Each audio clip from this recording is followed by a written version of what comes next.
여러분 안녕, 슈타인쌤이에요. 아니, 중학교 때 조금 게을리했다고 수학이 너무 망가졌어. 걱정 마시게, 베티가 중학교 수학을 두 덩어리로 나누어 정리해준다고 하네. 이번 시간은 대수편이야.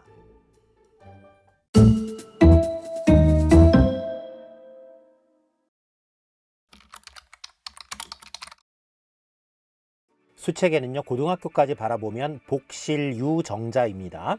복이라는 건 복소수라는 건데 고등학교에서 배우니까 중학 단계에서는 실유정자, 실수, 유리수, 정수, 자연수 내려갈수록 큰 카테고리가 되겠죠. 고대 사회에서 인류는 자연수라는 수체계로 큰 불편함을 겪지 않았어요.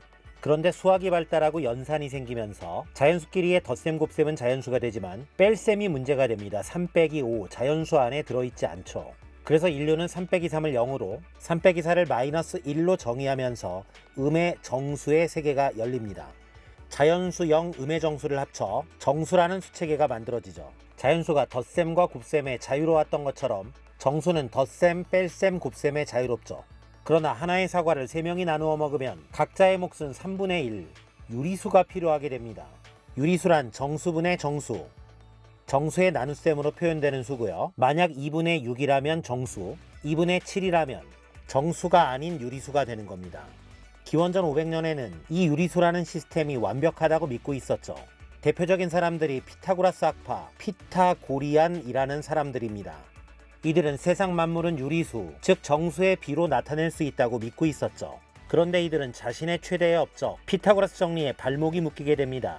직각이등변 삼각형에서 밑변과 높이를 모두 1로 잡으면 빗변의 길이가 유리수로 설명이 되지 않습니다. 오늘날에는 이를 루트 2라는 무리수로 설명하죠. 이와 같이 정수의 비로 나타낼 수 없는 수를 무리수라고 합니다. 유리수와 무리수를 묶으면 지금의 실수 체계가 만들어지죠. 실수들을 다 모아놓으면 수직선이 탄생하게 됩니다.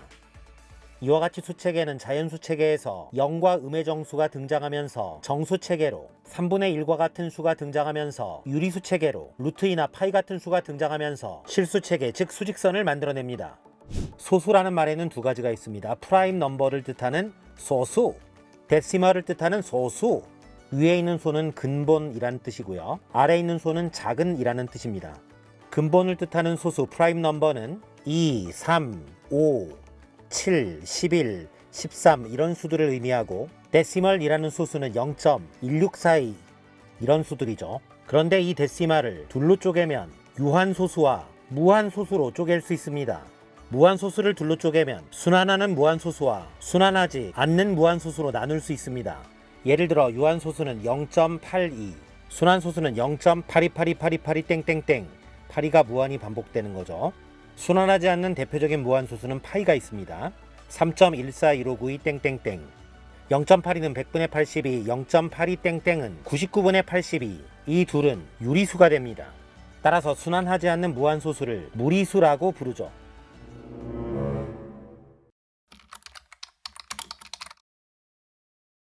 두 정수 A, B에 대하여 A 나누기 B가 정수가 될 때 A를 B의 배수라고 부릅니다. B는 A의 약수라고 부르죠. 2의 배수를 생각해 봅시다. 분모가 2이므로 2분의 네모가 정수인 네모를 찾는 것이죠. 0, 2, 4, 6 음의 정수 마이너스 2, 마이너스 4, 마이너스 6도 있죠. 이번엔 6의 약수입니다. 분자가 6이므로 네모분의 6은 정수가 되는 네모를 찾는 것이죠. 플러스 마이너스 1, 플러스 마이너스 2, 뿔마 3, 뿔마 6이 있겠죠. 참고로 모든 정수의 약수는 1입니다. 1분의 정수는 항상 정수니까요. 반대로 모든 정수의 배수는 0입니다. 정수분의 0은 항상 정수니까요. 물론 이 모든 가정은 분모가 0이 아니라는 조건이 있어야겠죠. 세상 만물은 무엇으로 이루어져 있는가를 찾는 철학자들의 여정을 아르케라고 합니다. 오늘날 모든 물질은 원자로 이루어져 있으니 화학에서의 아르케는 원자, 모든 자연수는 소수들의 곱으로 나타낼 수 있으니 수학에서 아르케는 소수라고 할 수 있겠죠. 물 분자 하나를 들고 오면 H2O, 수소원자 2개와 산소원자 하나로 쪼갤 수 있으며 12라고 하는 수는 2의 제곱 곱하기 3, 이 두 마리와 3 한 마리로 쪼갤 수 있습니다. 과학식과 마찬가지로 수학에서 자연수를 소수들의 곱으로 분해하는 방법을 소인수 분해라고 하죠. 60이라는 수를 소인수 분해해보죠. 60은 6 곱하기 10 아무렇게나 편하게 찢으세요. 6은 2 곱하기 3, 10은 2 곱하기 5죠. 따라서 60은 이 두 마리 3, 5로 이루어져 있으므로 2의 제곱 곱하기 3 곱하기 5로 소인수분해할 수 있습니다. 문제를 풀어보겠습니다. 72의 양의 약수의 개수와 양의 약수의 총합을 구하는 문제입니다. 72의 약수를 알려면 소인수분해를 해봐야 되겠죠. 8 곱하기 9는 72, 8은 2의 세제곱, 9는 3의 제곱이죠. 표의 가로줄에는 2의 세제곱의 약수를, 표의 세로줄에는 3의 제곱의 약수를 씁니다. 2의 세제곱의 약수는 1, 2, 2의 제곱, 2의 세제곱. 3의 제곱의 약수는 1, 3, 3의 제곱이죠. 다시 말해 2가 3마리 있으니 2를 뽑는 방법은 3마리, 2마리, 1마리 안 뽑는 거. 3을 뽑는 방법도 2마리, 1마리 안 뽑는 거. 가로 세로를 곱하면 72의 모든 약수가 만들어지는데 딱 봐도 12개입니다. 아마도 이렇게 배웠을 겁니다. 소인수분해에서 만들어진 지수에 숫자를 하나씩 키워서 곱하는 거죠. 4 곱하기 3은 12가 되겠습니다. 이번엔 양의 약수의 합인데요. 빈칸에 들어가는 12개의 수를 다 더하면 됩니다. 그런데 이 12개의 수는 가로줄의 합 1 더하기 2 더하기 4 더하기 8, 세로줄의 합 1 더하기 3 더하기 9를 곱하면 되죠. 1, 2, 4, 8이 1이랑 만나면 첫 번째 행이 만들어지고 1, 2, 4, 8이 3이랑 만나면 두 번째 행이, 1, 2, 4, 8이 9랑 만나면 세 번째 행이 만들어지죠. 계산하면 15 곱하기 13, 195가 되겠습니다. 두 번째 문제입니다. 100이하 자연수 중 12와 서로소인 것의 개수를 구하는 거죠. 우선 서로소라는 말은 두 자연수의 공통의 양의 약수가 1밖에 없다라는 뜻입니다. 예를 들어 9하고 20, 9는 3의 제곱 3으로만 이루어져 있고 20은 4, 5, 20, 2의 제곱 곱하기 5이므로 2, 5로만 이루어져 있죠. 공통의 양의 약수는 오직 1 말고는 없는 것입니다. 이런 관계를 서로소라 하죠. 이제 12와 서로소인 것을 찾기 위해 12를 소인수분해합니다. 4 곱하기 3, 이 두 마리와 3 한 마리로 이루어져 있죠. 12와 서로소라는 말은 2도 안 들어있고 3도 안 들어있으니 2의 배수와 3의 배수를 모두 버리면 됩니다. 1부터 100까지를 나열했을 때 2의 배수의 간격은 2, 3의 배수의 간격은 3이므로 공통의 간격은 6이 되죠. 6개씩 줄을 세우라는 뜻입니다. 마지막에 4개가 남는 이유는 100을 6으로 나누어 보면 됩니다. 6 곱하기 16, 96에다가 4가 남죠. 따라서 1부터 100까지를 6개씩 나열하면 16줄이 생기고 4개가 남게 되어 있습니다. 이제 본격적으로 날려보죠. 2의 배수 날려! 2라인, 4라인, 6라인이 날아갑니다. 3의 배수 날려! 3라인, 6라인이 한 번 더 날아가죠. 살아있는 수들은 2와 3이 들어있지 않습니다. 12와 서로소인 것들이죠. 그 개수는 16 더하기 1, 17개 더하기 16개, 33개가 되겠습니다. 수학은 줄만 잘 세워도 이와 같이 멋진 풀이를 만들 수 있죠. 이번엔 최대 공약수와 최소 공배수입니다. 최대 공약수는 Greatest Common Divisor, 가장 큰 공통의 약수라는 뜻으로 이니셜 G를 갖다 씁니다. 최소 공배수는 Least Common Multiple, 가장 작은 공통의 배수라는 뜻으로 이니셜 L이라고 합니다. 12와 30의 최대 공약수 최소 공배수를 구해보겠습니다. 우선 소인수분해를 합니다. 12는 4 곱하기 3, 2의 제곱 곱하기 3이고 30은 6 곱하기 5, 6이 2 곱하기 3이므로 2 곱하기 3 곱하기 5가 되죠. 이 원에 12를 담고 이 원에 30을 담으면 이 둘의 공통인수를 공통 부분에 꽉 채울 수 있습니다. 이 부분이 최대 공약수죠. 2는 최대한 한 마리, 3은 똑같이 한 마리, 5는 공통인수가 아니죠. 최대 공약수는 2 곱하기 3이죠. 12에서 2 곱하기 3을 제외한 부분은 2, 30에서 2 곱하기 3을 제외한 부분은 5가 되죠. 최대 공약수를 제외한 두 부분은 더 이상의 공통의 부분이 없는 서로소이어야 합니다. 정리하면 최대 공약수는 2 곱하기 3은 6, 최소 공배수는 전체와 같고 2의 제곱 곱하기 3 곱하기 5는 60이 됩니다. 이렇게 기억해도 됩니다. 최대 공약수는 뽑는 개수가 작은 쪽, 2는 두 마리 한 마리 중 한 마리, 3은 똑같이 한 마리, 5는 안 뽑는 게 되니까 2 곱하기 3. 최소 공배수는 많은 쪽, 두 마리 한 마리 한 마리, 2의 제곱 곱하기 3 곱하기 5가 되죠. 퀘스천. 두 분수 15분의 14, 18분의 35에 어느 것에 곱하여도 결과가 자연수가 되는 가장 작은 기하분수를 구하는 문제입니다. 우선 이 기하분수를 b분의 a라고 놓습니다. 15분의 14에 b분의 a를 곱해도 자연수, 18분의 35에 b분의 a를 곱해도 자연수가 되죠. 그런데 15분의 14, 18분의 35는 이미 기하분수이고 b분의 a도 기하분수이므로 이 결과가 자연수가 되기 위해서는 분모들이 없어져야 하는데 위아래로는 지울 게 없습니다. 따라서 15는 A의 약수, 18은 A의 약수가 되어 지워져야 하고 14는 B의 배수, 35 역시 B의 배수가 되면서 B가 지워져야 하죠. A는 15와 18의 공배수, B는 14와 35의 공약수가 됩니다. B분의 A가 가장 작은 기하분수가 되기 위해서는 분자는 작을수록 좋고 분모는 클수록 좋죠. 공배수 중에 가장 작은 것 최소 공배수, 공약수 중에 가장 큰 것 최대 공약수가 되죠. 15는 3 곱하기 5, 18은 9, 2, 18, 2 곱하기 3의 제곱이므로 최소 공배수는 2 한 마리, 3 두 마리, 5 한 마리, 90이 됩니다. 또한 14는 2 곱하기 7, 35는 5 곱하기 7이므로 이 둘의 최대 공약수는 7이 되죠. 가장 작은 기하분수 B분의 A는 7분의 90입니다.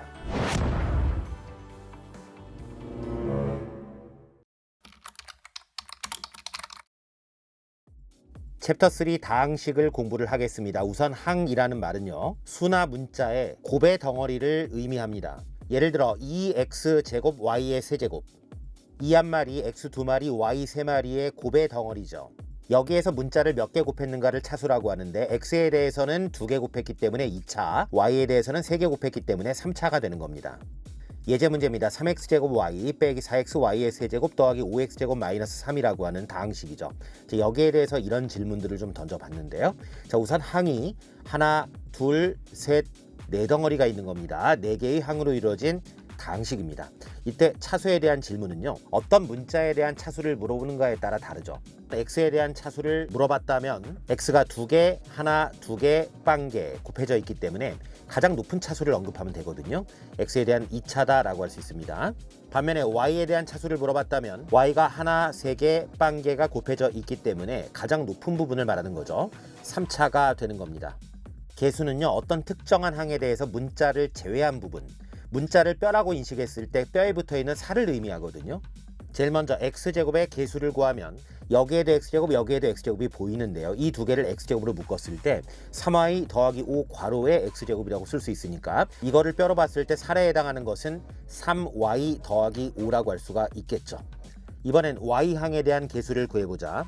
여기에 y항이 있죠. y를 뼈로 봤을 때 뼈에 붙어있는 살은 3x제곱이 되는 겁니다. 상수항은 x에 대한 상수항, y에 대한 상수항을 따로따로 보셔야 되는데 x를 뼈로 볼 때 상수항은 뼈 없는 순살 치킨 마이너스 3이죠. y를 뼈로 봤을 때 뼈가 없는 부분은 이 부분이죠. y에 대한 상수항은 5x제곱 마이너스 3이 되겠습니다.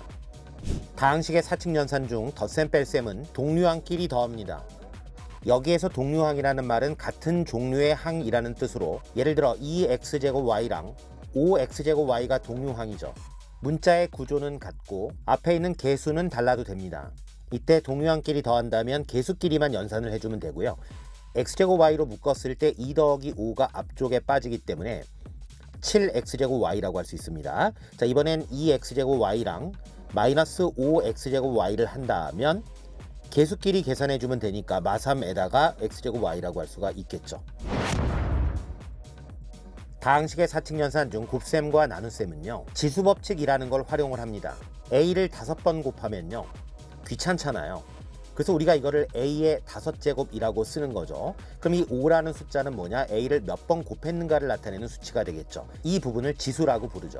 이때 지수법칙은 5가지가 있습니다. a의 m제곱 곱하기 a의 n제곱은요, a를 m개와 n개를 곱했기 때문에 곱한 개수는 m 더하기 n개가 되겠죠. a의 4제곱, a의 세제곱을 곱한다면 a의 7제곱이 되는 거랑 같은 이유입니다. 이번엔 a의 m제곱을 a의 n제곱으로 나누어 줍니다. 이 결과는 3가지가 있겠죠. m이 n보다 클 때는 a의 m-n제곱이 됩니다. m과 n이 같을 때는 분모 분자가 똑같은 것이니까 1이 되고요. m보다 n이 클 때는 분모의 a의 개수가 더 많기 때문에 a의 n 빼기 m분의 1제곱이 되죠. a의 5제곱 나누기 a의 제곱은 a의 세제곱이 되고요. a의 5제곱 나누기 a의 5제곱은 1이고요. a의 제곱 나누기 a의 5제곱은 a의 세제곱분의 1이 된다, 이런 얘기입니다. a의 m제곱에 대한 n제곱은 a의 m 곱하기 n제곱, a의 세제곱을 4제곱하면 a의 12제곱이 된다라는 얘기고요. a 곱하기 b의 n제곱을 하면 따로따로 n제곱, b분의 a를 n제곱해도 b의 n제곱분의 a의 n제곱이 됩니다. 이제 다항식의 곱셈에 대한 예제를 풀어보도록 하겠습니다. 이거 곱하기 이건데요. 항이 두 개가 있죠. 자, 하나씩 잡고 전개를 하는 겁니다. 우선 이렇게 만나면 6x의 4제곱 y죠. 이렇게 만나면 8x의 세제곱 y가 됩니다. 이 둘이 만나면 마이너스 3에다가 x의 세제곱 y가 되고, 이렇게 만나면 빼기 4의 x제곱 y죠. 동류항이 탄생했네요. 정리하면 6x 4제곱 y 더하기 5x 세제곱 y 마이너스 4x 제곱 y가 되겠습니다. 이번엔 나누기입니다. 항이 두 개인 다항식을 2xy로 나누었죠. 나눗셈은 이렇게 두 개의 분수로 찢어 먹을 수가 있는데, 이렇게 분수를 치면 2랑 6, 3으로 정리가 되고, x제곱 나누기 x는 x, y제곱 나누기 y는 y가 되죠. 빼기, 이렇게 분수를 치면 2분의 4는 2고요. x는 날아가고 y는 제곱이 남게 됩니다. 이번엔 다항식의 곱셈 공식입니다. 특별한 몇 개의 전개식을 암기하라는 얘기야. 다항식의 구구단 같은 겁니다. 예를 들어 a 더하기 b의 제곱은 a제곱 더하기 2ab 플러스 b제곱이 되죠. a 빼기 b의 제곱은 a제곱 마이너스 2ab 더하기 b제곱이 됩니다.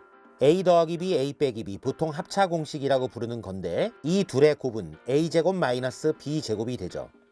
왜 이렇게 정리가 되느냐? a 더하기 b의 제곱은요, a 더하기 b 곱하기 a 더하기 b잖아. 이걸 전개하면 a제곱 더하기 ab 플러스 ba 더하기 b제곱이죠. 이 중간에 ab 더하기 ba를 2ab라고 쓸 수 있는 겁니다. 한 가지 방법이 또 있는데, 다항식을 전개한다는 것은 상자에서 공 꺼내기의 비유를 보통 많이 합니다. a 더하기 b의 제곱은 ab가 들어있는 두 상자에서 공을 하나씩 꺼내서 모으는 겁니다. 둘 다 a를 꺼내면 a제곱, 둘 다 b를 꺼내면 b제곱이 한 번씩 나오고요. a하고 b, b하고 a를 꺼내게 되면 ab, ba가 만들어지죠. 지금은 두 방법이 별로 차이가 없습니다만, 나중에 a 더하기 b의 세제곱, 네제곱으로 넘어갈 때는 이 방법이 훨씬 더 효율적입니다. 한편 두 번째 거는 위식에다가 b 자리에 마이너스 b를 집어넣으면 여기는 마이너스가 기어나가고 마이너스 b의 괄호 제곱은 마이너스가 없어지기 때문에 그대로 b제곱은 똑같이 가는 겁니다. 세 번째 거는 a제곱 마이너스 b제곱 보이죠? 중간에 마이너스 ab 더하기 ba가 지워지기 때문에 앞으로 합차의 곱은 두 문자 ab의 제곱 빼기 제곱으로 변형이 되는 겁니다. 학생들이 많이 실수하는 부분은 a 더하기 b의 제곱과 a제곱 더하기 b제곱을 같은 것으로 착각한다는 겁니다. 당장 ab에 2, 1만 집어넣어 봐도 3의 제곱은 9인데 2의 제곱 더하기 1의 제곱은 4 더하기 1, 5가 되죠. 또한 a 더하기 b의 제곱은 전개했을 때 a제곱 더하기 b제곱에다가 2ab가 더 있기 때문에 얘랑은 같을 수가 없습니다. 이걸 우리는 정사각형을 이용해 설명할 수가 있는데, 전체 정사각형의 각 변을 긴 변, 짧은 변으로 똑같이 쪼갭니다. 긴 변을 a, 짧은 변을 b라고 놓습니다. 이때 쪼개어진 네 사각형의 넓이는 a제곱, ab, 또 ab, b제곱이죠. 전체 넓이는 a 더하기 b의 제곱인데, 이 넓이하고 이 넓이만 a제곱 더하기 b제곱이죠. 그래서 얘네들이 같을 수가 없는 겁니다. 또한 이 그림은 a 더하기 b의 제곱에 대한 전개식을 의미하기도 하죠. a제곱 더하기 2ab 플러스 b제곱이니까요. 이렇게 연결해 놓으시면 됩니다. 이번엔 a 더하기 b의 세제곱, a 빼기 b의 세제곱을 도전해 보자. 물론 고등과정이긴 한데 이 정도는 해볼만 합니다. a 더하기 b의 세제곱은 a의 세제곱 더하기 3a 제곱 b 플러스 3ab의 제곱 더하기 b의 세제곱으로 정리할 수 있어요. a 빼기 b의 세제곱은 바로 위에서 b 자리에 마이너스 b를 넣으면 되거든요. a의 세제곱은 a의 세제곱, 3a 제곱 b에서 여기다가 마이너스를 집어넣으면 마이너스가 기어나가죠. 마 3a 제곱 b고요. 여기에다가 마이너스를 집어넣으면 마이너스의 제곱은 소멸되니까 더하기 3a 곱하기 b 제곱이고요. 마이너스 b의 세제곱은 마이너스가 기어나가겠죠. 마이너스의 b의 세제곱이 됩니다. 그럼 도대체 a 더하기 b의 세제곱은 왜 이렇게 되는가? 상자를 3개를 준비합니다. 각각의 상자에는 a와 b, a와 b, a와 b라는 두 공이 들어있죠. 여기에서 공을 하나씩 꺼낼 때 세 상자 모두 a가 나오게 되면 a의 세제곱, a가 두 군데, b가 한 군데에서 나오게 되면 a, a, b, a, b, a, b, a, a 세 가지가 있고요. a가 한 군데, b가 두 군데에서 나오게 되면 a, b, b, b, a, b, b, b, a 얘랑 마찬가지로 똑같이 세 가지가 되니까 개수가 3이 되는 겁니다. 맨 마지막 b만 뽑게 되면 b, b, b 한 가지니까 더하기 b의 세제곱이 되죠. 이런 방식의 정리를 A에 대한 내림차순이라고 하고요. 반대로 B에 대한 오름차순이라고 합니다. 고등과정과 하나 더 도전해보자. A 더하기 B 더하기 C의 제곱인데요. 이렇게 항이 3개 있는 거에 제곱을 하게 되면 각각의 항들은 그대로 제곱을 합니다. A제곱 더하기 B제곱 더하기 C제곱에다가 플러스 다른 항들의 곱은요. 전부 다 2배입니다. 2AB 더하기 2BC 더하기 2CA라고 쓸 수 있습니다. 이것도 상자를 2개 만드는 거예요. 각각의 상자에는 A0, B0, C0, A0, B0, C0이 들어있죠.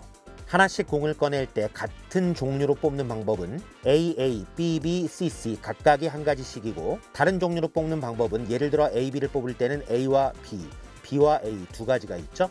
BC도 BC와 CB 두 가지고요. CA도 A, C가 있고 CA가 있죠. 그래서 세 항짜리의 제곱을 할 때는 각각의 제곱에다가 서로 다른 것들의 곱의 2배를 해주면 되겠습니다. 퀘스천입니다. 1번 2x 빼기 3y의 제곱을 전개하는 거죠. a 빼기 b의 제곱이라고 생각하고 전개를 하면 됩니다. a 제곱 4x 제곱이고요. 마이너스 2 곱하기 ab a랑 b를 곱하면 6xy인데 2ab니까 12xy가 될 겁니다. 더하기 b의 제곱 9y의 제곱이다 라고 쓸 수 있죠. 2번 x 더하기 2y의 세제곱인데요. a 더하기 b의 세제곱이라고 생각하고 전개를 하면 됩니다. a의 세제곱 x의 세제곱이고요. 더하기 3 a제곱 b x제곱 곱하기 2y가 되겠죠. 플러스 3ab의 제곱 3x에다가 2y의 제곱 4y의 제곱이고요. 더하기 b의 세제곱 8y의 세제곱이 되죠. 정리하면 x의 세제곱 더하기 6x제곱 y 플러스 12xy의 제곱 8y의 세제곱이 정답입니다. 두 번째 유형입니다. 곱셈 공식을 이용하여 다음을 계산하라는 취지겠죠. 우선 199의 제곱은 그냥 풀면 조금 귀찮을 거예요. 그런데 딱 봐도 199는 200-1이죠. a 빼기 b의 제곱으로 보고 a의 제곱 4만 마이너스 2ab 빼기 400 더하기 b 제곱 1이죠. 4만에서 400을 빼면 39,600이거든요. 1 더하니까 39,601이 정답입니다. 2번으로 갑니다. 1 플러스 2, 1 플러스 2의 제곱, 1 플러스 2의 4제곱의 곱이죠. 이 문제는 이 덩어리를 S라고 놓습니다. 이 상태로는 특별히 곱셈 공식을 활용할 것이 없지만 등식의 양변에 1 빼기 2를 곱하는 겁니다. 1 빼기 1 더하기 2의 곱은 1 빼기 2의 제곱 1 빼기 2의 제곱과 1 더하기 2의 제곱의 곱은 1 빼기 2의 4제곱 1 빼기 얼마와 1 더하기 얼마의 곱은 1 빼기 얼마의 제곱 2의 8제곱이 되겠죠. 좌변이 마이너스 s, 우변이 1 빼기 2의 8제곱이므로 양변에 마이너스 부호를 곱하면 s는 2의 8제곱 마이너스 1입니다. 2의 8제곱은 256이거든요. 거기에다가 1 빼면 255가 되겠습니다. 솔직히 이 문제는 1 더하기 3, 1 더하기 2의 제곱 5, 1 더하기 2의 4제곱 17, 3, 5, 17을 곱하면 255라는 걸 쉽게 알 수 있는 문제죠. 하지만 이 뒤에 더 많은 곱이 늘어난다면 이 방식을 쓰는 게 유리하겠죠. 곱셈 공식의 변형이란 a 더하기 b, a 빼기 b, a 곱하기 b 이와 같이 두 문자로 이루어진 기본식을 가지고 a제곱 더하기 b제곱과 같은 식을 만들어내는 방법을 말하는 것입니다. a제곱 더하기 b제곱은 a 더하기 b의 제곱을 전개할 때 만들어지죠. 2ab만 버리면 됩니다. 또한 a 빼기 b의 제곱을 전개해도 만들어지는데 a제곱 마이너스 2ab 더하기 b제곱에서 마이너스 2ab만 없애면 되니까 플러스 2ab를 해주면 되죠. 이와 같이 a제곱 더하기 b제곱은 a 더하기 b의 제곱 마이너스 2ab와 a 빼기 b의 제곱 더하기 2ab 두 가지로 변형할 수 있습니다. 이번엔 a 세제곱 더하기 b 세제곱을 도전해보죠. 이것도 a 더하기 b의 세제곱을 전개하면 만들어낼 수가 있습니다. 그런데 여기에 마이너스 3ab, a 더하기 b를 해야 같아지죠. 무슨 말이냐면 a 더하기 b의 세제곱을 전개해보면 a 세제곱 더하기 3a제곱 b 플러스 3ab의 제곱 더하기 b 세제곱이었죠. 좌변과 같아지기 위해서는 가운데에 있는 두 덩어리를 버려야 됩니다. 3ab로 묶어서 a 더하기 b를 버린 겁니다. 이번엔 a 세제곱 마이너스 b 세제곱인데요. 이 등식에서 b 자리에 마이너스 b를 넣어주면 됩니다. a 빼기 b의 세제곱 마이너스 b를 넣으니까 더하기 3ab에 a 빼기 b가 되죠. a 세제곱과 b 세제곱이 플러스로 연결되어 있을 때는 플러스 마이너스 플러스 뿔마 뿌리고 마이너스로 연결되어 있을 때는 마가 됩니다. 문제입니다. xy의 합은 3이고 곱은 마이너스 1이라고 할 때 1번 x분의 y 더하기 y분의 x의 합을 구하는 겁니다. 이런 식은 보통 분수식 또는 유리식이라고 부르는데요. 분수의 계산과 똑같습니다. 분모가 같아야 되죠. 통분이라고 하는 거죠. 분모 분자에 y를 곱하고 분모 분자에 x를 곱하면 xy로 통분이 됩니다. xy분의 y의 제곱, xy분의 x의 제곱이 되죠. xy분의 x 플러스 y의 제곱 마이너스 2xy죠. 3-1을 대입하면 9 더하기 2, 11이 분자이고요. 분모는 마이너스 1. 1번 정답은 마이너스 11이 됩니다. 이어서 2번인데 x의 세제곱 더하기 y의 세제곱은 x 플러스 y의 세제곱 마이너스 3xy의 x 플러스 y라고 했죠. 3의 세제곱 27에다가 마이너스 1 집어넣으면 더하기 3 곱하기 3이 되죠. 정답은 36이 되겠습니다.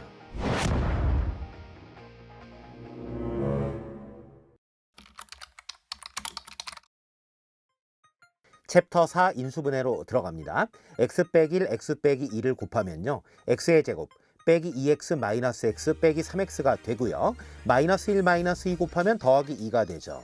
이 두 식은 같은 식이 되는데 이와 같이 괄호 형태의 다항식을 곱하는 과정을 전개한다고 합니다. 그럼 반대로 전개된 다항식을 곱의 형태로 나타내는 것을 인수분해라고 하죠. 우리는 이 각각의 1차식 x 빼기 1과 x 빼기 2를 2차식의 인수라고 말합니다. 인수분해 매뉴얼은 다음과 같은 4가지 단계로 생각하면 됩니다. 첫 번째, 공통인수를 찾으세요. 두 번째는 인수분해 공식을 활용하는 겁니다. 세 번째 단계는 치환형이고요. 마지막 단계는 한 문자에 대한 내림차순으로 정리하는 겁니다. 공통인수를 찾는다는 건 다항식의 전체를 보고 뭔가 공통적으로 묶어낼 수 있는 걸 찾는 것이고, 인수분해 공식은 곱셈 공식의 좌변 우변을 바꾼 건데요. 잠시 후에 소개해 보도록 하고, 치환형은 식 속에 묶어버리고 싶은 큰 덩어리가 있다는 얘기죠. 묶어서 한 문자로 치환하는 거고요. 여러 개의 문자가 엉켜 있는데 잘 모를 때는 한 문자에 관하여 내림차순으로 전개를 하면 되는데, 이 한 문자는 당연히 차수가 가장 낮은 문자가 유리합니다. 3차식보다 2차식이, 2차식보다 1차식이 인수분해가 편리하기 때문이죠. 인수분해 공식 몇 가지를 소개합니다. a제곱 더하기 2ab 플러스 b제곱은 a 더하기 b의 제곱이죠. a제곱 마이너스 2ab 더하기 b제곱은 a 빼기 b의 제곱입니다.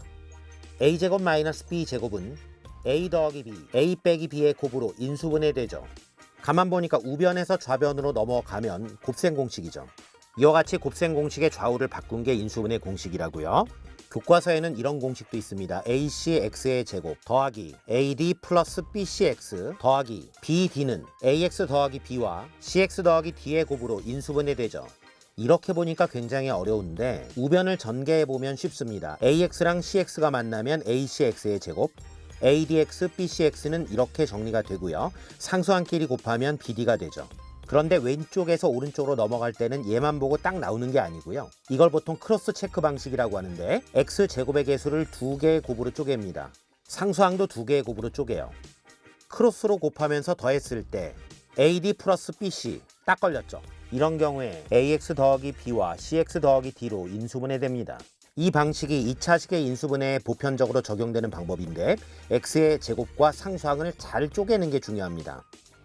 인수분해 문제입니다. 1번 4x제곱 y 빼기 6xy제곱 더하기 10xy를 인수분해하는 거죠. 잘 보면 항이 3개가 있는데요.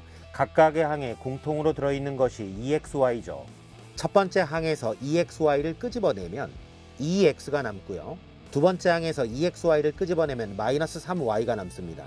세 번째 항에서 2xy를 끄집어내면 5가 남죠. 인수분해가 완성되었죠. 2번은 항이 4개가 있는데 이렇게 2개는 A로 이렇게 2개는 B로 묶어버릴 수 있죠. A 괄호에 C-D, B 괄호에 C 빼기 D가 됐죠.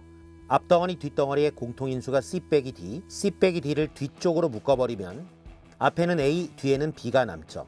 A 더하기 B와 C 빼기 D로 인수분해가 되는 겁니다. 이와 같이 인수분해의 첫 번째 매뉴얼은 공통인수 찾기인데요. 1번의 공통인수는 2xy, 2번의 공통인수는 c 빼기 d가 되겠죠. 인수분해 두 번째 문제입니다. 4x제곱 마이너스 4xy 더하기 y제곱이죠. 잘 보면 이것도 제곱입니다. EX의 제곱이고요. 여기는 Y제곱이죠. 그런데 이건 EX하고 Y의 곱에다가 2배를 한 겁니다. 앞에를 EX의 제곱으로 보고요. 뒤에를 마이너스 2 곱하기 EX 곱하기 Y라고 봅니다. 더하기 Y의 제곱으로 본다면 A 빼기 B의 제곱 구조랑 똑같죠. 따라서 A 빼기 B의 제곱, EX 마이너스 Y의 제곱으로 인수분해가 됩니다. 2번인데요. A제곱 마이너스 B제곱 더하기 4BC 마이너스 4C제곱. 뭔가 이거 두 개를 묶어버리고 싶은데 이쪽에서 희망이 없죠. 잘 보니까 뒤에 있는 세 개가 얘랑 구조가 비슷합니다. 다시 말해 A제곱은 A제곱, 이 세항을 마이너스를 앞으로 빼내면 B제곱 마이너스 4BC 더하기 4C제곱이 되죠. 앞에는 A제곱 빼기 뒷괄호는 B 빼기 2C의 제곱이죠. B제곱이 이거고요. 2C제곱이 이거고요. 이 둘을 곱해서 2배하면 얘가 만들어지죠. 제곱 빼기 제곱이 됐기 때문에 합차 공식으로 인수분해할 수 있습니다. A와 B 빼기 C의 합, A 더하기 B 빼기 C, A 빼기 B 더하기 2C가 되죠. 인수분해 세 번째 문제로 갑니다. 6x제곱 마이너스 xy 빼기 2y제곱이죠. 이 문제는 앞뒤 계수 6과 마이너스 1을 곱의 형태로 분해를 해보겠습니다. 6은 2 곱하기 3으로 써보고요. 마이너스 2는 일단 부호는 무시하고 1 곱하기 2로 쓴 다음에 둘 중에 한 군데에 마이너스를 주면 되는데 여기에 마이너스를 주는 게 좋을 것 같아요. 마이너스 4 더하기 3, 마이너스 1이 딱 걸렸죠. x제곱을 xx로 붙이고 y제곱을 yy로 붙이면 됩니다. 인수분해하면 2x 더하기 y, 3x 마이너스 2y가 되는 것입니다. 인수분해 네 번째 문제는 조금 복잡하네요. x제곱 빼기 3x 마이너스 4, x제곱 빼기 3x 더하기 5에다가 8까지 더했습니다. 인수분해 매뉴얼대로 가면 공통인수가 보이는 것도 아니고 인수분해 공식, 이런 공식은 없었죠. 아, 이게 치환이군요. 딱 봐도 x제곱 마이너스 3x라는 공통의 덩어리가 있습니다. 이 덩어리를 t라고 놓도록 하죠. 정리하면 t 빼기 4, t 더하기 5에다가 플러스 8, 전개하면 t제곱 빼기 4t 더하기 5t 플러스 t가 되고요. 마이너스 20 더하기 8이니까 빼기 12가 됩니다. t제곱 계수는 1이므로 1 곱하기 1로 보고 12는 3, 4, 12. 마이너스를 이번엔 3에다가 주는 게 좋겠죠. 4 빼기 3은 1이 만들어집니다. 따라서 t 빼기 3과 t 더하기 4로 인수분해가 되죠. 아직 끝난 게 아닙니다. t는 우리끼리의 약속이죠. t 자리에 원래의 덩어리 x제곱 빼기 3x를 집어넣으면 x제곱 빼기 3x 마이너스 3과 x제곱 빼기 3x 더하기 4로 인수분해가 됩니다. 물론 각각은 일반적인 방식으로 더 이상 인수분해가 되지 않기 때문에 여기에서 끝난 거죠. 인수분해 마지막 문제입니다. a제곱 b 빼기 c 더하기 b제곱 c 빼기 a 더하기 c제곱 a 빼기 b죠. 식의 구조가 매우 재미있습니다. abc라는 세 문자가 돌고 있죠. a제곱 다음에 b 빼기 c, b제곱 다음에 c 빼기 a, c제곱 다음에 a 빼기 b가 오잖아요. 인수분해 매뉴얼에 의하면 공통인수 보이지 않고 인수분해 공식 이런 거 없었고 치환할 공통의 덩어리가 없습니다. 그래서 이 문제는 인수분해의 마지막 단계 한 문자에 대한 내림차순 정리를 하는 거죠. 이때 A, B, C 중에 가장 차수가 낮은 문자에 관해 인수분해하는 게 좋은데 A도 2차, B도 2차, C도 2차니까 아무 걸로나 인수분해해도 상관이 없습니다. 저는 A에 관해서 내림차순 정리해 보기로 하죠. 우선 여기는 A제곱으로 묶여 있으니까 건드릴 거리가 없죠. B 빼기 C에다가 A의 제곱, A에 관한 2차항을 정리를 해봤고요. 이걸 전개하면 B제곱 C 마이너스 B제곱 A, 뒤에 거는 C제곱 A 마이너스 C제곱 B로 정리가 되죠. 얘네 둘이가 A에 관한 1차항인데 마이너스까지 묶어서 앞으로 빼면 마이너스의 B제곱 빼기 C제곱 A가 됩니다. 1차항 정리는 끝났고요. 이 둘은 A에 관한 상수항이죠. B제곱 C하고 마이너스 BC의 제곱입니다. 공통인수가 보이기 시작하는군요. B 더하기 C, B 빼기 C, BC의 B 빼기 C. 앞덩어리, 중간덩어리, 마지막 덩어리에 모두 B 빼기 C가 드러납니다. B 빼기 C를 묶어버리는 거죠. A제곱 마이너스 B 더하기 CA 더하기 BC가 되죠. A제곱 계수는 1이므로 1 곱하기 1, BC는 B 곱하기 C로 한 다음에 마이너스 마이너스를 곱하게 되면 마이너스 B 마이너스 C가 딱 1차항 계수가 나오죠. 따라서 중괄호는 A 빼기 B, A 빼기 C로 인수분해가 됩니다. 여기에 B 빼기 C를 곱합니다. 이걸로 훌륭한 답이 완성됐습니다만 조금 더 보기 좋은 답이 A, B, C가 돌아가는 순서가 있기 때문에 A 빼기 B, B 빼기 C 그리고 마지막을 A 빼기 C가 아니라 C 빼기 A로 쓴 다음에 마이너스를 앞으로 끄집어내면 조금 더 정돈된 답이라고 볼 수 있습니다.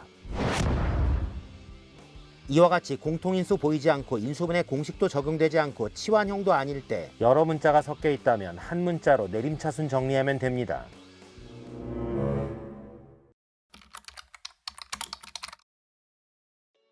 이제 우리는 방정식 단원으로 들어갑니다. 방정식은 등식으로부터 출발을 하죠.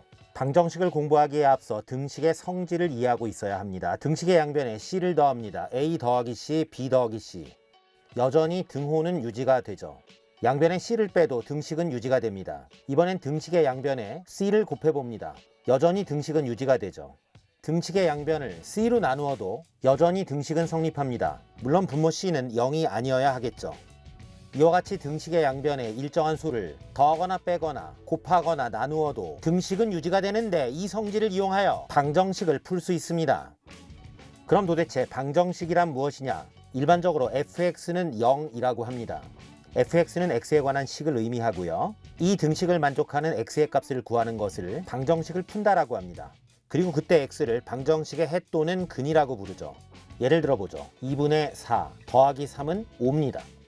그런데 잠깐 2를 x로 바꾸어 x분의 4 더하기 3은 5라는 방정식을 풀어요. 기억하고 있듯이 x는 2죠. 하지만 이런 경험을 기반으로 하지 않는다면 수학적인 방법을 동원해 x를 풀어야 합니다.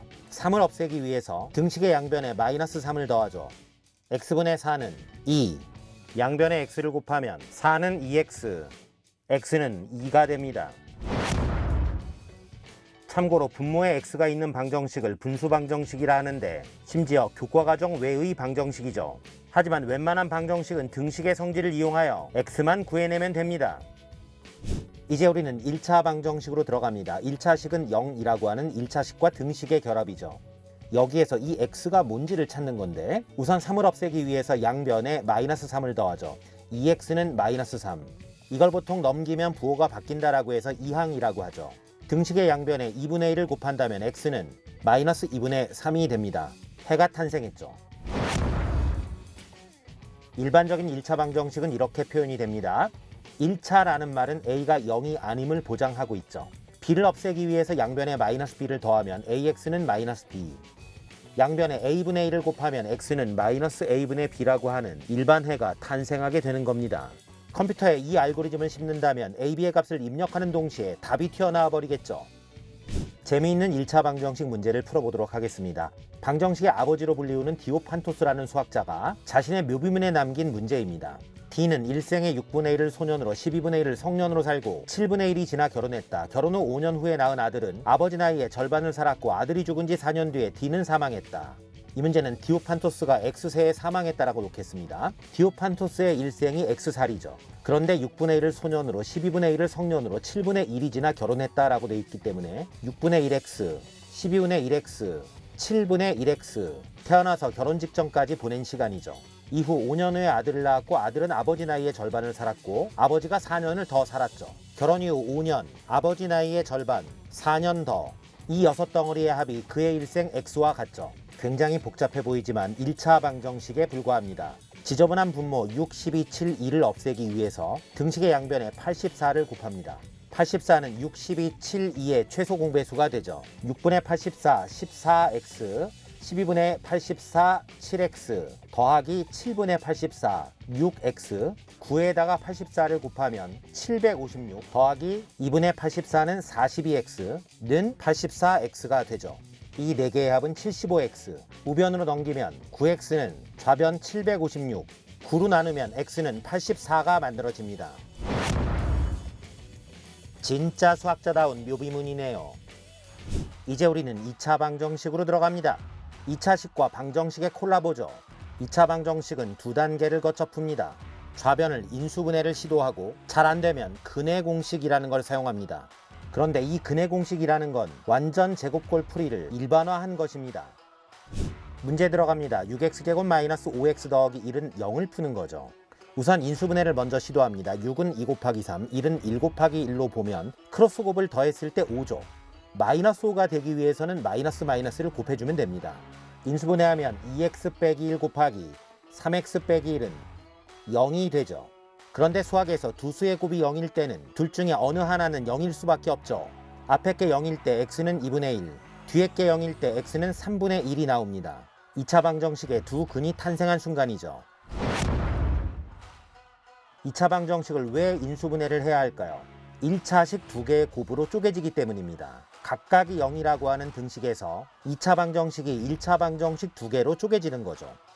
두 번째 문제는 x제곱 빼기 2x-2는 0을 푸는 겁니다. 1, 2, 1 적당히 마이너스를 주고 크로스 곱의 합이 -2가 나올 리가 없죠. 이런 방식으로 인수분해가 되지 않는다라는 뜻입니다. 이럴 때 필요한 게 완전제곱골 풀이입니다.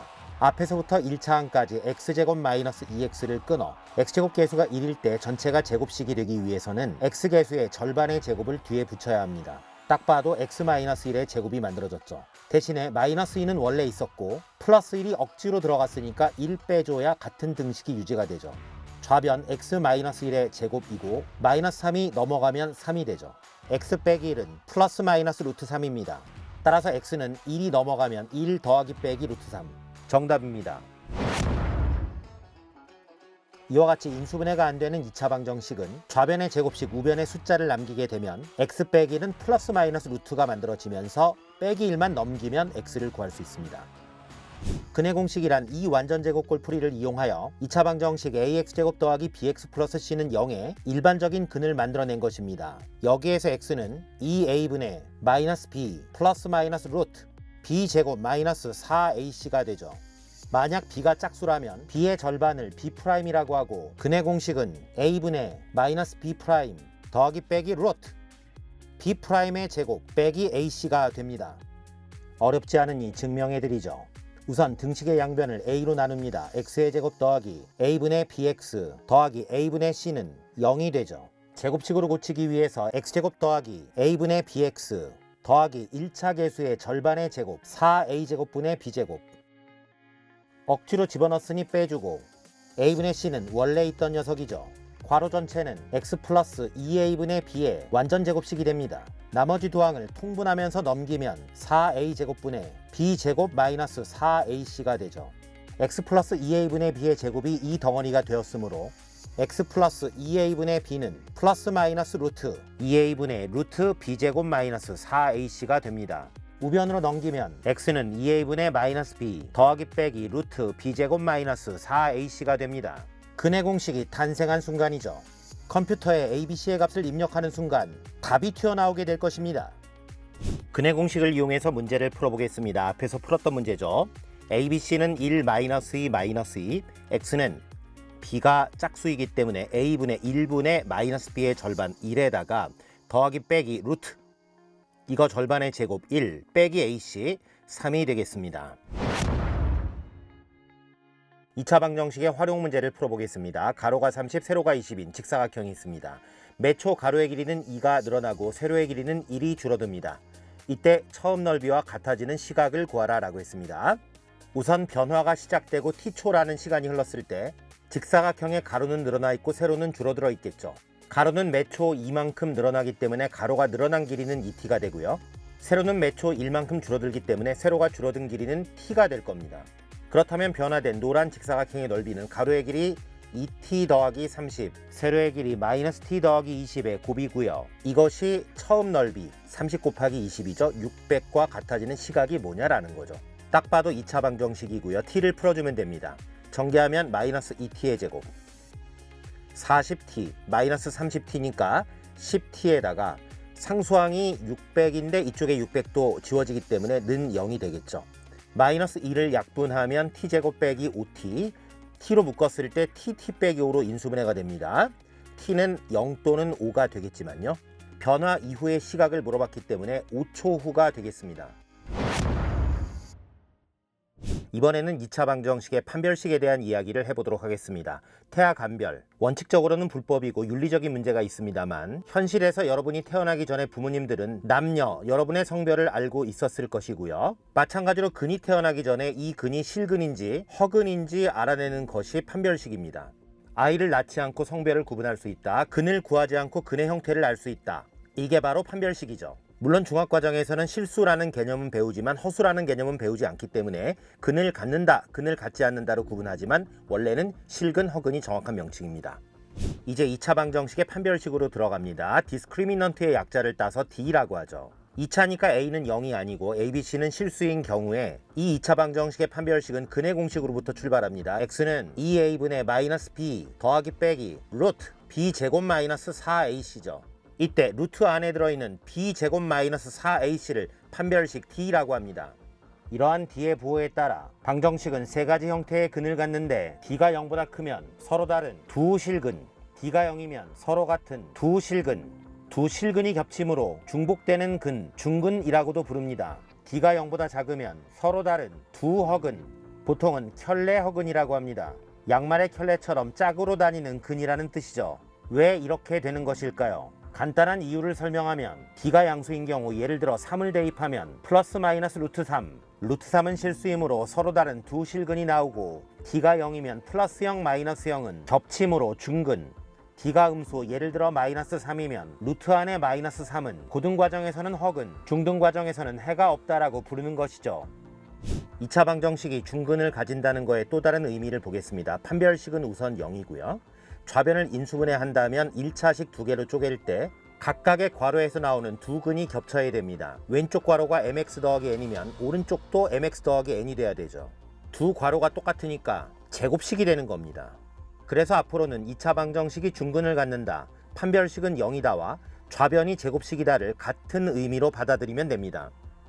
퀘스천, 다음이 제곱식일 때 K의 값을 구하는 문제인데요. 1번, 2번 모두 2차식이죠. 2차식이 제곱식이다 2차 방정식이었다면 중근을 갖는 거죠. 판별식이 0인데요. X의 개수에 2가 붙어있기 때문에 이거 절반의 제곱 마이너스 AC, K제곱 마이너스 4는 0이 됩니다. 4는 2의 제곱, 합차 공식으로 K 더하기 2와 K 빼기 2로 인수분해할 수 있고요.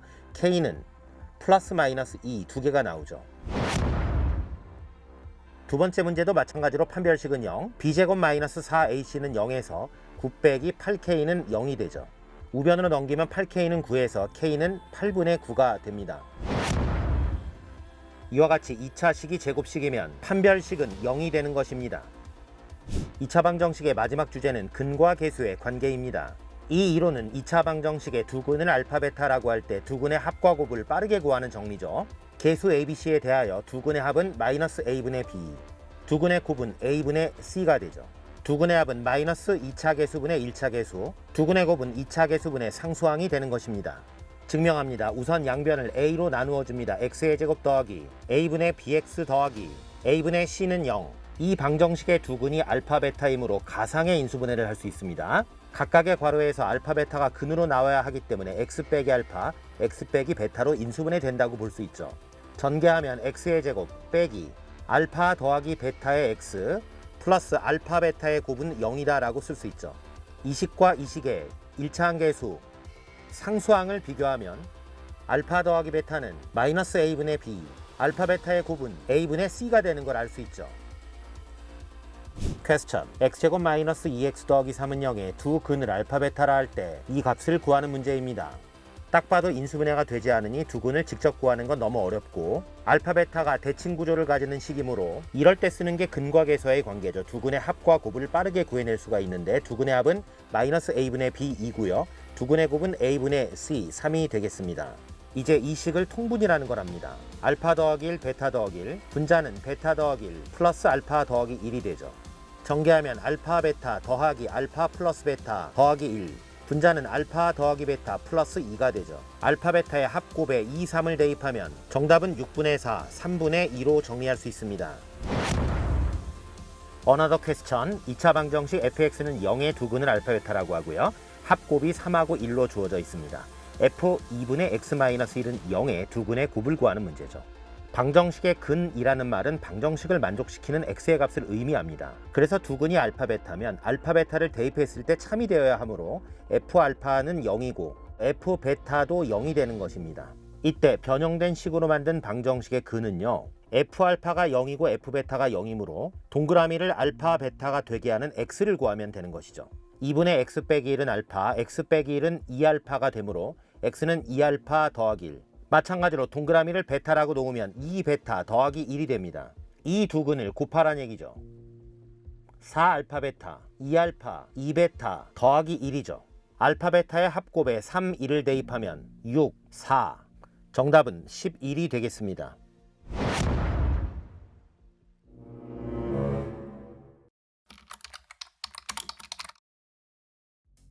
챕터 6 부등식으로 들어갑니다. 제일 먼저 부등식의 성질부터 공부를 하셔야 되는데 A보다 B가 클 때 양변에 C를 더합니다. A 더하기 C, B 더하기 C. 부동호의 방향은 여전히 유지가 되죠. 양변에 C를 빼도 마찬가지죠. 이와 같이 부등식의 양변에 동일한 수를 더하거나 뺐을 때 큰 쪽이 여전히 크다라는 뜻입니다. 이번엔 양변에 똑같은 수를 곱하거나 나눌 건데요. 곱하거나 나누는 수의 부호가 중요합니다.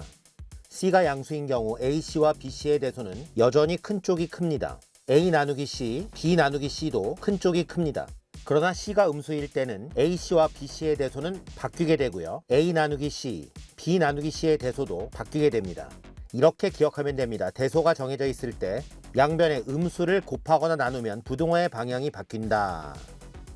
1차 부등식은 1차식과 부등식의 합성어죠. 보통은 좌일 우상, 좌변에 1차, 우변에 상수를 배치합니다. 방정식은 같다가 다지만요. 부등식은 크다, 크거나 같다, 작다, 작거나 같다 4가지 타입이 있습니다. 부등호의 방향, 등호의 유무를 신경 써서 풀어야 합니다. 이 2가지를 풀어보겠습니다. 1차 부등식이라고 했기 때문에 A가 0이 아님이 보장되어 있지만 지금은 A가 0인 경우도 따져보도록 하겠습니다. A의 부호는 0, 양수, 음수 3가지가 있죠. A는 0이면 좌변이 0으로 고정, B가 0보다 작으면 부정, 해가 너무 많아 정할 수 없다는 뜻이고요. B가 0보다 크거나 같으면 불능, 해를 만들 능력이 없다는 뜻입니다. A가 양수일 때는 양변을 A로 나누면 X는 A분의 B보다 크다, 부동호의 방향이 유지가 되고 A가 음수일 때는 A로 나누면 X는 A분의 B보다 작다, 부동호의 방향이 바뀌게 됩니다. 비슷한 방식으로 AX는 B보다 작거나 같다를 풀어봅니다. 역시 A의 부호를 3가지로 나눕니다. A는 0, 양수, 음수. A가 0이면 좌변은 0으로 고정. 역시 B의 부호에 따라 해는 all or nothing. B가 0보다 크거나 같으면 해는 무수히 많다, 부정이 되고 B가 음수이면 해는 없다, 불능이 됩니다. A가 양수일 때 양변을 A로 나누면 X는 A분의 B보다 작거나 같다. A가 음수일 때 양변을 A로 나누면 X는 A분의 B보다 크거나 같다가 되죠. 결론은 간단합니다. A가 0일 때는 부정 또는 불능, A가 양수일 때는 부동호의 방향 유지, A가 음수일 때는 부동호의 방향이 바뀌겠죠. 퀘스천 부등식 A 더하기 2bx 플러스 2a-b가 0보다 크다를 풀었더니 x는 3분의 1보다 작다가 나왔습니다. 이때 이 부등식의 해를 구하는 문제죠. 우선 이 부등식을 풀기 위해 상수 덩어리를 넘깁니다. 그리고 a 더하기 2b로 나누면 되는데 부동호의 방향이 바뀌어 있죠. 이 말은 a 더하기 2b가 음수임을 뜻합니다. 부등식을 풀어보면 a 더하기 2bx 상수 덩어리를 넘기면 마이너스 2a 더하기 b가 되죠. 양변을 a 더하기 2b로 나누면 x는 a 더하기 2b분의 마이너스 2a 더하기 b보다 작다가 되죠. 이 해가 x는 3분의 1보다 작다이므로 이 분수값은 3분의 1이 됩니다. 크로스로 곱하면 마이너스 6a 더하기 3b는 a 더하기 2b가 되죠.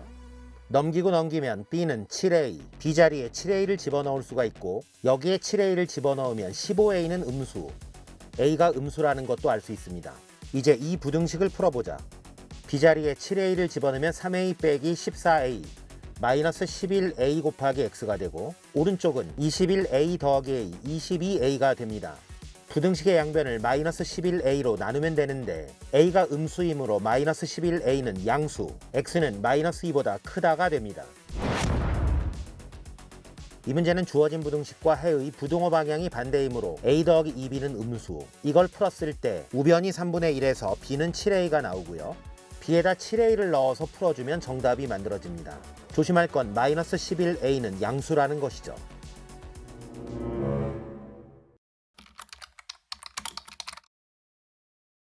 이제 우리는 함수 파트로 들어갑니다. 그래프라는 건 두 변수 xy의 관계를 그림으로 나타낸 겁니다. 이때 두 변수 xy가 특별한 상관관계를 가질 때는 x가 커질 때 y도 대체적으로 커지는 양의 상관관계와 x가 커질 때 y는 대체적으로 줄어드는 음의 상관관계가 있습니다. 예를 들어 x가 음식량, y가 체중이라고 한다면 대체적으로 많이 먹을수록 체중은 증가하겠죠. 강한 양의 상관관계를 가집니다. 반면에 x가 운동량, y가 체중이라고 한다면 대체적으로 운동을 많이 하면 체중이 내려가므로 음의 상관관계가 됩니다. 대표적인 양의 상관관계, 음의 상관관계의 그래프는 정비례와 반비례 그래프가 있습니다. 정비례는 상수 k에 대해 y는 kx, 즉 x분의 y가 k인 그래프를 의미하며 k는 양수일 때 원점을 지나고 오른쪽 위로 올라가는 직선이 됩니다. x가 2배가 되면 y도 2배가 되고 x가 3배가 되면 y도 3배가 되는 그래프죠. 반비례는 y는 x분의 k, 즉 x 곱하기 y는 k. x가 커짐에 따라 y는 점점점 줄어듭니다. x축과 y축에 닿지는 않고 한없이 가까워지는데 이를 점근선이라고 합니다. x가 2배 커지면 y는 절반으로 줄어들고 x가 3배 커지면 y는 3분의 1로 줄어듭니다. 이게 바로 반비례 그래프죠. 이제 우리는 1차 함수로 들어갑니다. 1차 함수란 y는 mx 더하기 n, 좌변에 y, 우변에 x의 1차식이 있는 함수를 의미합니다. 1차 함수의 그래프를 알기 위해서는 기울기와 절편이라는 단어를 완벽하게 이해하셔야 됩니다. 우선 기울기는 1차 함수 위에 적당한 두 점을 잡았을 때 x의 증가량 분의 y의 증가량을 의미합니다. 직선 위의 두 점 x1, y1, x2, y2에 대하여 기울기는 x끼리 뺀 거 분의 y끼리 뺀 거, 이것도 되고 반대로 빼도 됩니다. x1-x2 분의 y1-y2. 만약 직선이 x축이랑 평행하면 기울기는 0, 직선 위의 두 점의 y좌표가 동일하니까 분자가 0이기 때문에 0이고요. 이 직선이 시계 반대 방향으로 돌면 기울기는 플러스, 이 직선이 시계 방향으로 돌면 기울기는 마이너스가 됩니다. 직선 위의 두 점을 잡았을 때 x가 커지면 y는 작아지기 때문이죠. 기울기는 반시계 방향으로 돌면 커지게 되고 시계 방향으로 돌면 작아지는 것입니다. 절편에는 두 가지가 있습니다. x절편, y절편. 직선이 지나가면서 x축과 만나는 점을 x절편, y축과 만나는 점을 y절편이라고 부릅니다. 이 점을 a, 0, 이 점을 0, b라 하면 x절편은 a, y절편은 b라고 부르죠. 그래프의 식에서 x절편을 찾을 때는 y에 0을 집어넣으면 되고 y절편을 찾을 때는 x에 0을 집어넣으면 됩니다.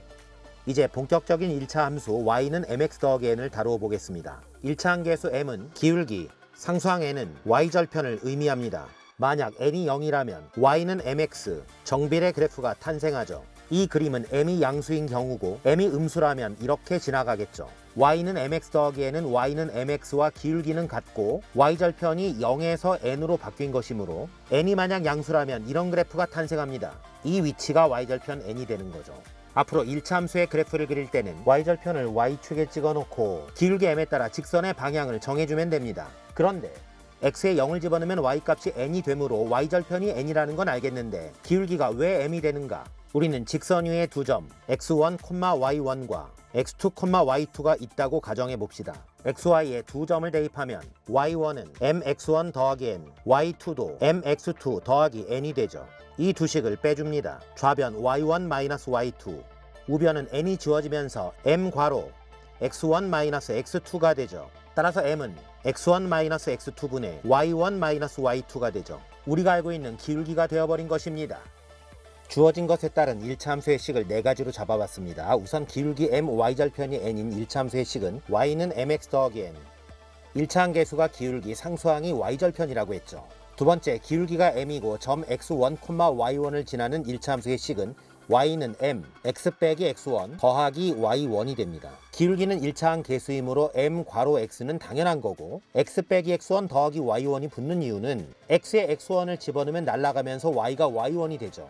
이 점을 지날 수밖에 없는 겁니다. 세 번째, 두 점 x1, y1, x2, y2를 지나는 1차 함수의 식은 두 점으로 기울기를 만들어냅니다. x2-x1분의 y2-y1이었죠. 윗식에 기울기 m자리에 이걸 집어넣고 x1, y1을 지나는 1차 함수의 식을 만들면 y는 x2-x1분의 y2-y1, x 빼기 x1 더하기 y1이 됩니다. 네 번째는 x절편, y절편이 a, b로 주어진 1차 함수의 식은 a분의 x 더하기 b분의 y는 1입니다. y에 0을 집어넣으면 a분의 x는 1에서 x는 a, 마찬가지로 x에 0을 집어넣으면 b분의 y는 1에서 y는 b가 나오죠. x절편이 a, y절편이 b라는 것에 증명이 되겠습니다. 퀘스천입니다. ABC 세 점의 좌표가 나와 있죠. a를 지나고 삼각형 ABC의 넓이를 2등분하는 1차 함수의 식을 구하는 겁니다. 이 문제는 자세한 점의 위치보다는 관계가 중요합니다. 삼각형 ABC에 대해서 A를 지나고 ABC의 넓이를 2등분하기 위해서는 A와 BC의 중점을 지나는 선을 그려야 합니다. 밑변이 2등분이 되니 양쪽 삼각형의 넓이가 같아지죠. A의 좌표는 -1,2, BC의 중점, 즉 가운데 점의 좌표는 BC의 X좌표, Y좌표의 평균값을 구하면 됩니다. 2 더하기 0을 2로 나누면 1, 마일과 1의 합을 2로 나누면 0이죠. 중점의 좌표는 1,0이 됩니다. 두 점을 지나는 직선의 기울기를 구해봅니다. 1 빼기 마이너스 1, 2분의 0 빼기 2, 마이너스 2가 되죠. 기울기는 마이너스 1. 두 점 중 아무거나 1,0을 이용한다면 1참수의 식은 y는 기울기 마이너스 1 곱하기 x 빼기 1 더하기 0, y는 마이너스 x 더하기 1이 됩니다. 두 번째 1차함수 문제는 y는 2x 더하기 1과 평행하고 3,5를 지나는 1차함수의 식을 구하는 겁니다. 일반적으로 평행한 두 직선은 기울기가 같을 수밖에 없죠. 1차 함계수를 2로 고정합니다. 이 직선이 3,5를 지나므로 3,5를 대입해 줍니다. 5는 6 더하기 k, k는 마이너스 1이죠. 따라서 답은 y는 2x-1이 됩니다. 참고로 기울기는 2, 3,5를 지나므로 y는 2 괄호에 x 빼기 3 더하기 5, 정리하면 똑같은 결과를 얻을 수 있습니다.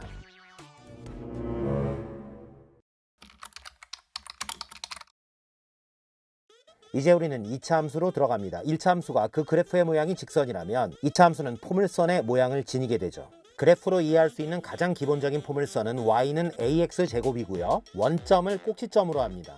a가 양수일 때는 아래로 볼록인 포물선, a가 음수일 때는 위로 볼록인 포물선이 탄생하게 되죠. 만약 이 녀석이 a가 1이어서 y는 x제곱이라면 y는 2x제곱은 더 날씬한 그래프, y는 2분의 1 x제곱은 더 뚱뚱한 그래프가 됩니다. 이유는 x에 1 집어넣으면 2분의 1, 1, 2이므로 a의 값이 커질수록 그래프는 날씬해지죠. a가 음수인 경우까지 생각한다면 a의 절대값이 클수록 날씬하다라고 할 수 있습니다. 2차 함수의 그래프를 완벽하게 이해하기 위해서는 고등과정의 도형의 이동을 미리 공부하는 게 좋습니다. y는 fx라는 함수의 그래프가 있습니다. 도형의 이동에는 평행이동과 대칭이동이 있는데 이 그래프를 x축의 방향으로 a, y축의 방향으로 b만큼 평행이동하면 x자리에 x 빼기 a, y자리에 y 빼기 b를 집어넣으면 y 빼기 b는 fx-a라는 식이 만들어집니다. 우변으로 b를 넘기면 y는 fx-a 더하기 b가 되죠. 이 식이 평행이동된 결과입니다. 대칭이동에는 x축에 대한 대칭이동, y축에 대한 대칭이동, 원점에 대한 대칭이동이 있는데 이 그래프를 x축에 대칭이동하면 y에 마이너스 y를 넣으면 되고 마이너스를 넘기면 y는 마이너스 fx가 됩니다. 반대로 y축에 대칭이동하면 x에 마이너스를 넣고 y는 f-x가 됩니다. 이 두 가지를 한 번씩 시행하면 원점 대칭이동 y는 마이너스 f-x가 되죠. 좌표축으로 설명해 보겠습니다. a, b라는 점이 있습니다.